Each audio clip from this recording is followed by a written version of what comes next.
Leo que una encuesta realizada por Public Opinion Strategies, empresa de investigación de mercado con sede en Alexandria, en Virginia, que se especializa en investigación de políticas públicas, corporativas y políticas, demuestra las brechas, los gaps entre los jóvenes de la generación Z y los baby boomers, en valores, creencias y expectativas. Y las instancias son impresionantes. Por ejemplo, para la generación Z, el patriotismo apenas importa en un 32% contra 75% de los baby boomers. Apenas el 26% de estos jóvenes de la generación Z creen en Dios. 65% de los baby boomers creen. ¿Por qué estas brechas? ¿Qué nos dicen estas brechas? Insisto, porque Flor Alicia me pidió que lo aclarara, esto es un estudio en Estados Unidos. En Washington está Diana Garay, ella es máster en Desarrollo Internacional, investigadora y coordinadora en el Centro de Estudios Latinoamericanos y Latinos, en el Immigration Lab de la American University. Diana, muy buenos días. Muchísimas gracias por acompañarnos en esta mañana. Buenos días, gracias por la invitación. Y cerca, no en Washington, pero en Baltimore, está el analista político Eduardo Soto, principal en Raven, compañía de asuntos públicos. Eduardo, muchas gracias, muy buenos días, gracias por estar con nosotros. Un placer compartir contigo, César Miguel. Bien, mi primera pregunta, ¿qué nos dicen estas brechas tan fuertes y sobre temas cruciales?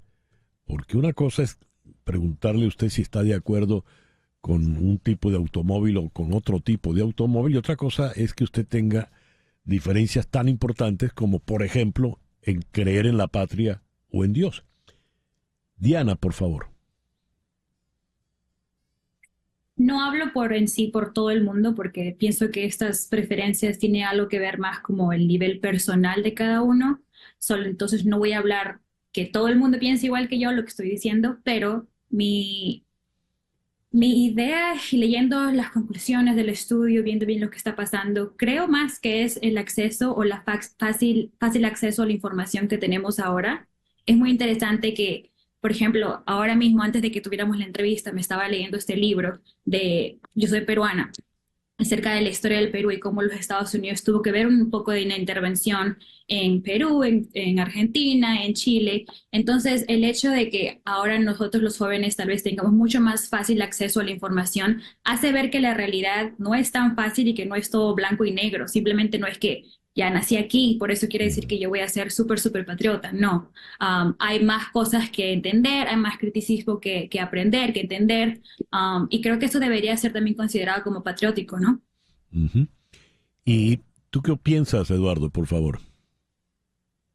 Bueno, César, ya a mi edad he visto muchísimos debates sobre las diferentes perspectivas entre generaciones, las que vienen, las que van, y lo que he aprendido es que se trata muchas veces de esa perspectiva personal, como muy bien dice Diana, pero, sino también de cómo reaccionamos a las circunstancias que enfrentamos colectivamente. Uh-huh. Por ejemplo, yo diría que para las generaciones más jóvenes, la situación económica es muy distinta a la que enfrentaron aquellos que vinieron antes.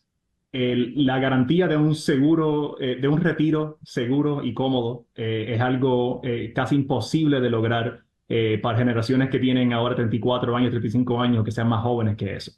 El Seguro Social, un programa importantísimo del gobierno de Estados Unidos, tiene su crisis de solvencia que tendremos que resolver para poder cuidar de todas estas generaciones cuando vayan a envejecer. Pero creo que aunque nombremos diferentes valores, cuando se trata de la fe religiosa, de participar de ritos religiosos, y cuando se trata del patriotismo, no es por querer al prójimo menos, yo quisiera pensar. No es porque no nos importa tanto el sufrimiento ajeno o porque pensamos que las soluciones son muy distintas. Creo que nombramos valores distintos o nos motivan diferentes aspectos de esos valores, pero al fin y al cabo creo que hay más consenso entre estas generaciones de lo que estas encuestas nos llevarían a pensar. ¿Qué tipo de consensos, Eduardo?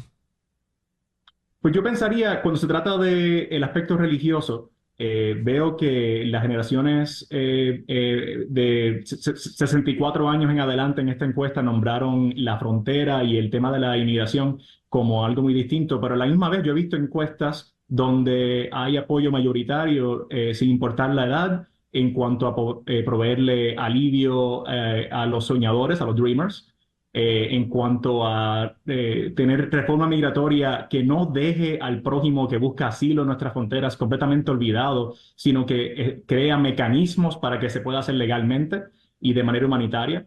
Y pienso que a pesar de que la retórica a veces es muy distinta y nombramos distintos valores, las soluciones están ahí si podemos dejar de dividirnos por partidos políticos y por otros motivos y buscar esos valores del bien común. Diana, mencionaste que tenemos más información hoy por hoy y los jóvenes, pues esta generación Z tiene mucho más acceso a información de todo tipo. Hay una vieja discusión teológica, histórica y filosófica sobre la fe y el conocimiento. Es sabido, pues, que la ciencia no es precisamente, no se la lleva muy bien en asuntos de fe. Y en este país, por ejemplo, todavía está perennemente vigente si se enseña o no se enseña la teoría de la evolución de Darwin en las escuelas, porque eso va contra enseñanzas religiosas. Pero cuando hablas de la información, en el caso de la fe religiosa, y hablo de cualquiera, ¿no? No estoy hablando de ninguna religión en particular. ¿De qué manera influye ese grado de conocimiento que se tiene hoy por hoy, Diana? Pienso que tener la información te da acceso a elegir si quieres pertenecer o no pertenecer, o creer y no creer. Y eso es lo maravilloso de vivir en este país, que tienes el poder de decidir si quiero o no quiero. Entonces, cuando me preguntas si es que deberíamos tener acceso tal vez a ese tipo de información o no, de ambos, si sí crees o no crees, creo que en este país ambas opciones deberían estar listas para cada uno de nosotros, y con nuestra propia opinión, información, educación que tengamos nosotros, existe el poder de decisión de decir sí creo based on esta información, esta evidencia, o no creo citando esta información. Pero el hecho de que tengamos acceso a esto te da poder, knowledge is power, te da poder de decidir si creo o no creo. Diana, eres muy joven. ¿Te puedo preguntar la edad? 25. Casi 25, en junio. Junio 29. Casi 20. Casi 25. Casi 25. Casi. Bueno. Casi. Muy bien. Maravilloso, porque estás hablando con la propiedad generacional en este caso. Decido si participo o no participo. Eso me lleva a preguntarte, Eduardo, el grado de participación de estas generaciones en asuntos políticos ha descendido. Les interesa menos la participación electoral. De hecho, cuando hablamos en este año electoral, estamos hablando no es de la mayoría del país realmente, sino estamos hablando, cuando hablamos de tal candidato tiene más o menos votos, estamos hablando de los que se están interesando en el proceso electoral, que no es la mayoría del país. ¿Qué nos puedes decir al respecto, Eduardo? Así es, César, y es mucho más agudo ese desencanto entre los jóvenes latinos o hispanos de los Estados Unidos, según encuestas más recientes. Pero estoy en desacuerdo con la premisa de que falta de interés en el proceso electoral es equitativo a falta de interés en los temas políticos o cívicos que afectan a la nación. Siento que estas generaciones más jóvenes, de las cuales quisiera aún sentirme parte a los 34 años, si estamos siendo transparentes, siento que estas generaciones más jóvenes están demostrando que están respondiendo a esa saturación informática con buen pensamiento crítico y con las ganas de cambiar los sistemas que han causado daño a través de sus vidas y la vida de sus padres. Así que no es necesariamente desencanto con todo lo que es político o que afecta el día a día, la cotidianidad humana, sino que el proceso electoral tal vez parece un mecanismo menos atractivo para lograr ese cambio. Bien. Eh, Está clarísimo porque entonces ustedes son los jóvenes y yo definitivamente el baby boomer. No tengo otra opción. TikTok se ha convertido en una plataforma popular entre los votantes de 18 a 34 años y el 43% de ese grupo de edad usa TikTok una vez al día o más a menudo. ¿Por qué TikTok, por ejemplo, Diana? Personalmente, yo no soy del grupo de personas que usa TikTok, pero siento que hay como más, si soy sincera, siento que es igual que funciona casi igual que Instagram, porque Instagram tiene la opción ahora de que tú puedes ver los reels y que puedes estar así todo el día, todo el día, todo el día, mientras que estás en otras cosas. TikTok casi que lo mismo, entonces cuando hablamos de que puede haber un ban o una cosa así, si lo prohíbes, al final vas a tener otra herramienta que te está esperando ahí atrás. Entonces, no es que es un ban pueda servir al final de cuentas. Y cuando se dice que casi la mitad de los estadounidenses creen que debería prohibirse TikTok, ¿de qué edades entonces estaríamos hablando?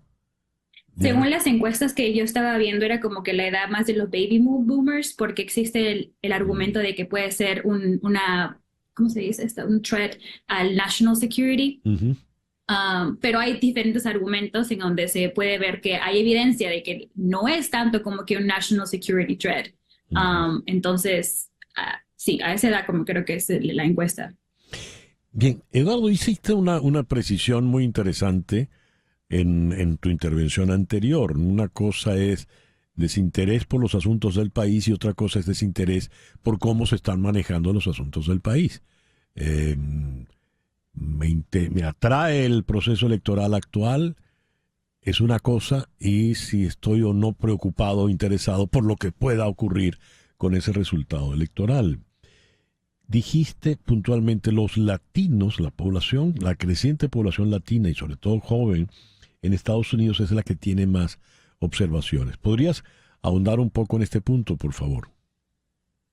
Por supuesto, César, pero hay excelente labor por la parte de organizaciones como Unidos US y Hispanic Federation y Mi Familia Vota y otras organizaciones que están laborando para que estos jóvenes entiendan la importancia de ejercer su derecho al voto. Ujú, Y no quiero, con mi análisis, menoscabar la importancia de esa labor y el hecho de que se puede cambiar esa tendencia.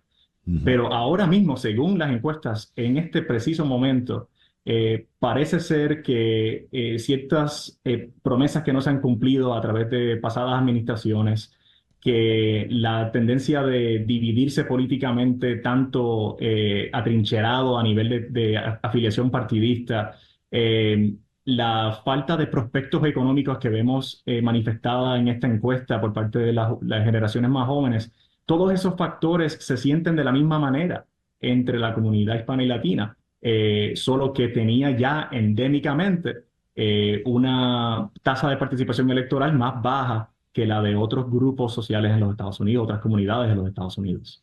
Hay entre los indicadores, hay temas que llaman la atención. Por ejemplo, los baby boomers estaban muy inclinados a ser empleados, ¿verdad?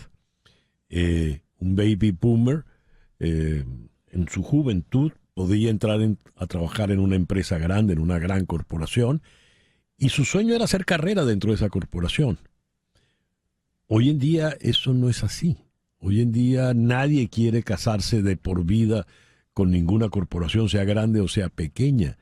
Y hay más propensión a la independencia, a ser emprendedor por mi cuenta, yo abrir mi... ¿A qué obedece esto, Diana?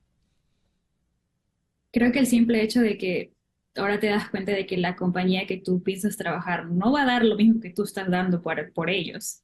Si tú te enfermas, para muchas compañías eres como que uno más y adiós y te reemplazan por otro. Entonces creo que es como más el hecho de darse cuenta de que por qué yo tendría que dar todo de mí cuando la compañía a la que estoy dando todo eso no me va a dar de vuelta eso. Y para hablar un poquito más de lo que Eduardo dijo. Me parece interesante que no es que sea que hay desinterés, pero tal vez podemos decirlo que es como un poco de decepción por Mm, todas las cosas que están pasando. Por ejemplo, en mi caso, yo vengo desde de Perú, de una región en donde políticamente estamos súper inestables, ¿verdad? Entonces tú vienes aquí a los Estados Unidos o tus papás vienen aquí a los Estados Unidos con una idea de que tal vez la política acá puede funcionar un poco mejor, que la situación puede ser mejor financieramente, educativamente, lo cual es mejor que en nuestros países, pero no es lo que tú esperabas. Entonces, no es que haya desinterés, pero tal vez decepción de que las opciones que tenemos no son las que nosotros quisiéramos o no son las mejores y qué podemos hacer. Tal vez conversar un poco así como el espacio que nos está dejando ahorita o hablar en las redes sociales, pero más que otra cosa, ¿qué podremos más que hacer?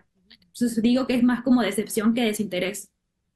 ¿Y qué te ha decepcionado puntualmente, Diana? Por ahora el gobierno actual me decepciona la respuesta que tiene contra Israel y la situación en Gaza.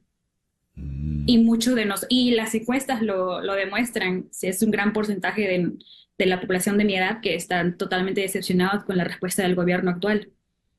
mm. ¿Qué te dice eso, Eduardo? Bueno, César, creo que la pregunta que presentas es tan buen ejemplo de cómo no son solamente las perspectivas de las generaciones y los individuos en esas generaciones los que han cambiado, sino también cómo estas instituciones como los patronos y las compañías en las cuales trabajamos también han cambiado en cómo interactúan con su fuerza laboral. No podemos ignorar que las generaciones más jóvenes, la Z, los millennials, también tienen muchísimo más apoyo a lo que es el organizarse laboralmente, la fuerza laboral, los sindicatos, las uniones estadounidenses tienen mucho apoyo por parte de esta juventud. No se les será posible necesariamente realizar ese proyecto si son emprendedores en vez de empleados, pero cuando se prestan para ser empleados y son leales a una compañía, muchas veces se manifiesta esa lealtad a través del querer organizar a sus compañeros para mejorar las condiciones de trabajo, para negociar por mejores salarios. Y eso es algo que creo que nuestra generación y aquellas más jóvenes dan el ejemplo muy bien, porque eso es parte de la fibra de los Estados Unidos, de la historia americana, importantísima, pero es un aspecto que ha afectado la relación laboral muchísimo a través de las décadas más recientes. En cuanto a esos temas económicos y en cuanto al TikTok y todo, me parece importante señalar que en ciertos aspectos de esos temas vemos a una presidencia como la de Biden actuando de una forma bastante agresiva. Precisamente ayer, debido en gran parte a que Taylor Swift criticó muchísimo a estas compañías, vemos esta semana el Departamento de Justicia buscando romper un monopolio de taquilleras y de conciertos y de eventos musicales y de otros tipos, porque se estaba aprovechando esa integración, esa consolidación corporativa para sacarle más dinero al consumidor. Y eso, los jóvenes es el tipo de tema que abrazan cuando alguien como Taylor Swift lo critica. ¿Y qué vino después? Acción por parte del gobierno. Así que hay señales de que el gobierno entiende que para resolver este desencanto y traer a las generaciones jóvenes al proceso cívico nuevamente, hay que actuar. Y los mecanismos existen, porque lo hemos usado en el pasado. Es que tal vez hemos sido un poco más tímidos recientemente. El tiempo lamentablemente es implacable y se nos vino encima, pero les quiero agradecer esta conversación tan interesante. Quiero agradecerte, Diana, toda tu generosidad y honestidad, de verdad. Diana Garay, del Immigration Lab del American University, allí en Washington, y en Baltimore, a Eduardo Soto, al analista político Eduardo Soto. Diana, Eduardo, muchas gracias, de verdad. Gracias a ustedes. No, gracias. 10:24 de la mañana. El calor aprieta y si usted ya es baby boomer, está en riesgo. De eso nos ocupamos al regreso. Esto es En Conexión por Éxito 107.1 FM en Miami.